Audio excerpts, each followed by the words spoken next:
Mag-ano ka na, mag-education ka na lang. Filipino major po ako. Wag na, mag-ano ka na lang.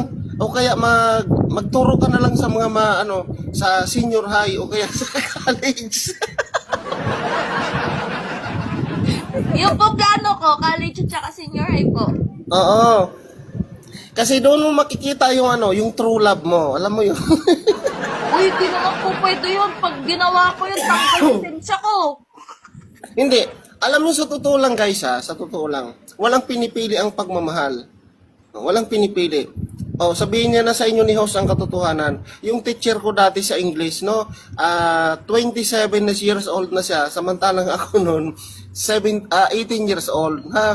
Yan. Oo, totoo yan. Ayaw kong banggitin ang pangalan ng teacher ko na yon. Hanggang ngayon, hindi kami nagbe-break. Ewan ko, hindi na kami nagkita.